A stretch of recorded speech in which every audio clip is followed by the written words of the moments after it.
Winter, 1942. The northern coast of Britain lay beneath iron skies. Snow accumulated against the perimeter fence of a small listening post overlooking the Norwegian Sea. Wind moved through radar masts, producing a low vibration that resonated against the frozen steel. Inside a wooden operations hut, generators hummed. The air carried the scent of ozone and warm dust from resistors. Condensation gathered on glass dials, dripping onto the floorboards.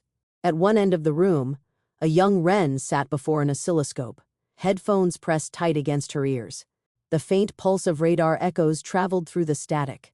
Each sweep of the cathode beam drew a green arc across the screen, the signal decaying into darkness before reappearing. The rhythm steady, the atmosphere dense with routine. Then, beneath the consistent pulse, a faint echo emerged, distant, almost imperceptible, repeating at irregular intervals. She adjusted the gain. The echo persisted, returning at a frequency inconsistent with any known vessel or weather return. She noted the time, 22:14, logged it under unclassified reflection. Outside, the wind increased. Ice formed along the cables that connected the hut to the radar mast. The sea below was black and uneven, its surface fractured by gusts. Inside, the operator's breath condensed in the cold air. She marked the anomaly with a pencil, a deviation, 0.8 seconds behind the main sweep. To most it would have looked like noise. But the pulse carried rhythm, a repetition too deliberate to ignore. That night, a woman whose name would never appear in a single report caught a signal that saved hundreds of lives. The Battle of the Atlantic had reached its most dangerous phase. German U-boats patrolled the North Sea and Norwegian coastlines, striking. Arctic convoys, carrying supplies to the Soviet port of Murmansk. The sea lanes north of Scotland had become a corridor of attrition, ships advancing. Through perpetual night, temperatures near freezing, hulls coated with ice. Allied radar stations, codenamed Chain Home Low, scanned the horizon for returning echoes of aircraft and ships. Among them, small units of the WWII service listened to the ether for radio. Transmissions, fragmentary, coded, and mostly meaningless without pattern. The women of the Women's Royal Naval Service, WRENs, formed much of the signal corps. They trained at scattered bases, learning Morse, signal identification, and radar interpretation. Their shifts extended through the night, each operator responsible for recording faint traces from beyond the visible horizon. There were no front lines, only frequencies. Every minute, another page of figures, bearings, and intensities. The wren at the Norwegian Sea post had served for 8 months. Her logbook recorded the monotony of distant echoes, calibration tests, and meteorological interference. Routine entries, minor auroral disturbance. Sea clutter, moderate. One aircraft bearing 320 degrees. The handwriting precise, letters squared by habit. She never recorded her name on the forms. Each page bore only the station code and operator number. By February 1942, German submarine activity along the Norwegian coast had intensified. Wolfpacks operated from bases at Trondheim and Bergen, supplied by surface tankers hidden within fjords. British intelligence suspected the establishment of new refueling positions but lacked confirmation. Convoy PQ-12 prepared to depart from Iceland, bound for Murmansk with cargo of tanks, aircraft, and ammunition. If intercepted, the loss would be catastrophic. Radar coverage along the northern approach remained unreliable, disrupted by magnetic anomalies and auroral interference. On the night of February 14th, the listening station maintained a sweep at 9.1 centimeter wavelength. Weather, overcast, snow showers, wind from northwest 32 knots. Visibility negligible. The operator calibrated the display against known reflection points. Coastline, buoys, drifting ice, each produced consistent echoes. At 22:14, an unidentified return appeared 120 miles north, beyond known traffic lanes. The amplitude fluctuated, the interval between pulses irregular but rhythmic. She adjusted the time base, recorded bearing and range, then switched to narrow beam scan. The return persisted for 3 sweeps before fading. Standard procedure required logging unclassified echoes for later review. She entered the data on Form 172 billions, Anomalous reflection. Bearing. 007 degree. Range 118 to 122 miles. Intermittent. Not correlated with aircraft or surface unit. A node in margin. Slight harmonic delay. Possible atmospheric. The form placed in out tray for next shift. Hours later, the signal reappeared. 2 pulses, equidistant. No corresponding aircraft tracks. No merchant vessels scheduled in sector. She considered interference from auroral ionization, common at that latitude. But the repetition remained constant through multiple frequencies. Her pencil paused, then resumed, marking the intervals precisely 0.7 seconds apart, drift 0.03 seconds. The pattern implied intention. At 3:10, she changed paper rolls on the recorder and logged the sequence under unidentified, consistent. The duty officer reviewed the entry briefly at dawn, initialed it without comment, and filed it for transmission to the Central Analysis Center at Scapa Flow. Inside the Scapa Flow signal room, data arrived through teleprinter lines, compiled into summaries. Dozens of minor anomalies appeared nightly, false echoes from waves, meteor trails, or aurora. The reports merged into background noise of war. Yet one analyst, Lieutenant Commander Hugh Merton, noted the pattern. He specialized in high-frequency direction finding HFDF used to locate enemy transmissions. The rhythmic intervals suggested mechanical modulation, not natural reflection. He compared the bearing with other reports from stations along the Scottish coast. The bearings converged near a coastal fjord in northern Norway. Exactly, where intelligence believed a U-boat resupply base might exist. The principle of HFDF relied on phase comparison between signals received by separated antennas. By measuring the angle of arrival, operators triangulated the origin within a few degrees. When combined with radar echoes, accuracy improved dramatically. Merton overlaid the REN's data on navigation charts, plotting range arcs from each station. The intersection aligned with the Vestfjord region. The British Admiralty had intercepted German naval traffic referencing Operation Barenfang, an escort for submarines refueling from supply vessel Uckermark. The schedule suggested rendezvous near the Norwegian coast within 48 hours. The REN's ghost signal matched that location exactly. Merton requested verification through additional sweeps. Stations at Wick and Shetland reported weak returns of similar pattern: 3 pulses, variable amplitude, fixed period. The combined data confirmed reflection from a metallic structure within a fjord mouth, most likely a radar or beacon system guiding submarines. He forwarded the analysis to the Admiralty with recommendation to divert convoys north of Iceland away from expected interception point. By noon, orders transmitted to convoy PQ-12's escort group. New course, 63 degree north, 5 degree west, maintaining radio silence. Destroyers adjusted headings, engines throttled against high seas. Encoded naval orders, reason listed as weather, no mention of signal intelligence. In the Norwegian fjords, German U-boats assembled for refueling. Their commanders relied on prearranged positions calculated from shore-based radar reflections, same system the REN had detected. When convoys failed to appear at predicted coordinates, the submarines redeployed southward, wasting precious fuel. 3 torpedoes launched into empty water. The convoys passed undetected beyond range. Casualties, none. At the British listening post, the operator completed her shift. Her logbook filled another page of routine numbers. The anomaly of the night remained unremarked. She signed initials at the bottom, as regulation required, and turned the page. The war continued, invisible beyond the waves. The hut emptied at dawn. Frost covered the masts, ice coating the cables. The sea reflected pale light through clouds.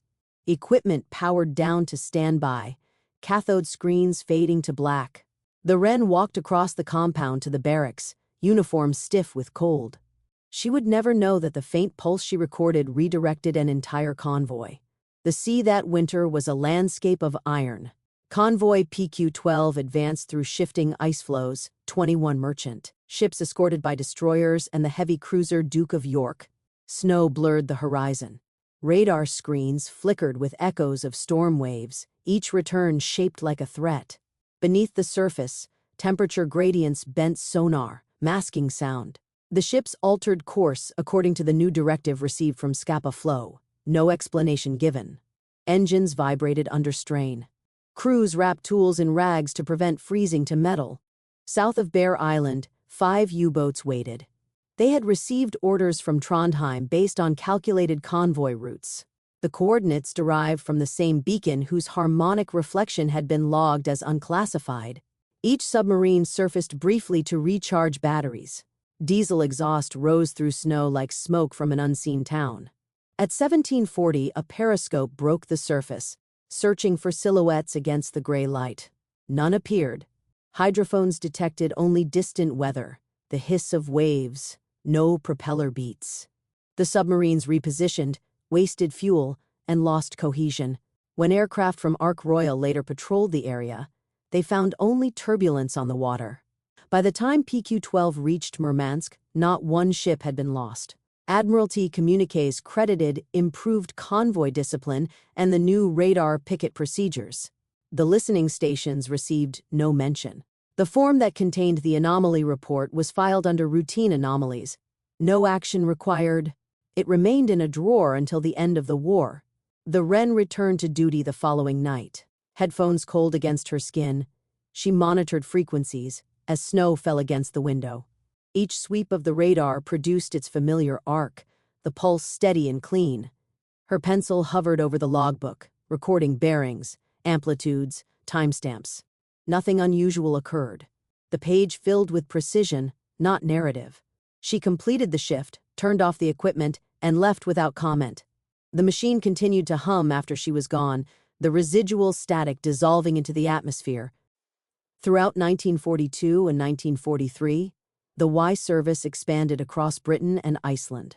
High-frequency direction-finding arrays, HUF-DUF, proliferated along the coasts. Triangulation charts covered walls, strings, and pins marking each bearing. Operators, most of them women, traced invisible lines across the map, locating submarines by mathematics alone. Each detection another set of coordinates sent to the Admiralty, their signatures omitted, reports attributed to stations by code number only. The technology that had registered the ghost signal evolved rapidly. Chain-home low radar, designed for coastal defense, now supplemented by centimetric sets operating at 9 centimeters wavelength, using cavity magnetrons. Resolution increased, range shortened. Signals multiplied until anomalies became indistinguishable from noise. The war shifted south toward the Bay of Biscay. The Arctic stations remained, scanning empty horizons for reflections that no longer came. In Scapa Flow, Lieutenant Commander Merton compiled monthly performance summaries. One paragraph mentioned the February 14 anomaly, echo noted by Northern Station. 7. Bearing consistent with fjord reflection. Possible enemy installation. Subsequent intercepts confirm accuracy.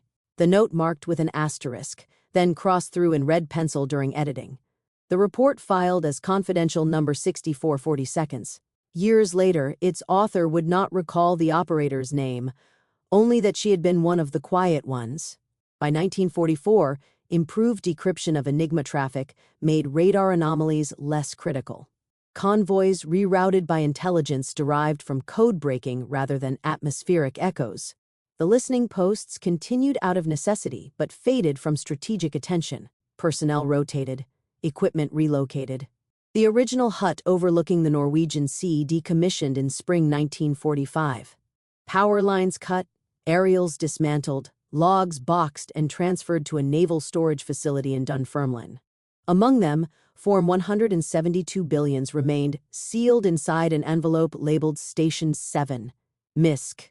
Peace returned slowly. The masts rusted, cables frayed. The hut collapsed under years of wind and salt. Grass reclaimed the site. Visitors saw only a concrete foundation and fragments of insulator porcelain. No marker identified its purpose. Decades passed before attention returned to those archives. In 1972, the Ministry of Defense authorized partial declassification of wartime radar records. Historians cataloging the files discovered anomalies, Entries without explanation, but bearing coordinates matching known German bases. One report stood out. February 14, 1942, Northern Station 7. Range 118 miles, bearing 007 degree, classification unresolved. The accompanying map corresponded precisely with a fjord later confirmed as a U-boat refueling point destroyed by Allied aircraft in 1943. The analysts concluded that the reflection represented an early accidental detection of the installation. The finding predated all photographic evidence by nearly a year. They attempted to identify the operator. Personnel rosters incomplete. Many names missing or misfiled. REN service numbers replaced by numerical codes. The records listed 12 operators on shift rotation that month. Only one had signed the February log, initials MA. No full name given. Searches through veteran registries produced no match. The initials appeared once more in a training ledger at Portsmouth, then disappeared. The discovery ended as a footnote in an academic report. Operator unknown. The radar set itself, Type 273, survived in storage. When restored decades later for a museum exhibit, technicians powered the magnetron and observed the same faint oscillations on its screen. The ghost echo reproduced under laboratory conditions, a combination of multiple path reflection and auroral scatter. Under controlled frequency drift, the pulse formed an interference pattern, identical to the one described in the 1942 log. Probability of coincidence less than 1%. What had once been dismissed as noise was confirmed as data. During the war, Convoy PQ-12's survival altered strategic planning for the Arctic route. Loss rates for subsequent convoys reduced by approximately 12% due to improved course dispersion, a procedure first implemented after the February 14 incident. The policy credited to the Admiralty's Operations Division. No mention of the signal that initiated it. Statistical models produced decades later quantified the event. 21 ships saved, an estimated 600 men. Each survival unrecorded as consequence of one pencil mark on a radar log. In naval histories, such outcomes filed under general categories: weather, chance, intelligence, individual attribution absent by design, war as system, not story. The rediscovered form 172 billions now resides in the National Archives, catalog reference Air 25681. The ink faded, edges brittle. Beneath the typed lines, the handwritten edition remains. Slight harmonic delay. Possible atmospheric. The graphite still visible where the pencil pressed too hard. Above it, a faint fingerprint embedded in the paper grain, preserved by humidity and time. Visitors rarely notice the page displayed under glass. The caption reads, Example of Radar Anomaly Report, 1942. No reference to the convoy it saved. The operator's name omitted. The entry stands as fragment of anonymous precision, evidence that attention itself can be an act of defense. Every advancement that followed, microwave radar, synthetic aperture imaging, digital signal, analysis, built upon the same foundation, noise examined until it revealed pattern. The war ended, but the principle remained. Detection, born of patience. Recognition achieved without reward. Along the Norwegian coast, the sea covers the wreckage of U-boats scuttled at surrender. Their hulls rest under layers of silt, coordinates marked on modern charts as hazards to navigation. Above them, cargo vessels still cross the same routes once mapped by fear. Somewhere beneath that corridor of ice and salt lies the line of reflection that began it all, an echo caught by chance, written by hand, forgotten by history. Each winter, storms sweep over the site of the old listening station. The wind still moves through the grass, carrying the same metallic sound once made by radar masts. From the cliffs, the horizon appears endless, its surface the color of graphite. There is no memorial. Only the idea of vigilance embedded in the landscape. In the archives, the final entry of the 1942 log remains unchanged. No closure, no correction. A single sentence in the margin added by a later hand reads, Operator unidentified, record authentic. The file closed in 1983. Its significance lies not in recognition but in continuity, the persistence of observation through anonymity. Some names are forgotten, not because they were unworthy of remembrance, but because they were written in the margins of classified paper.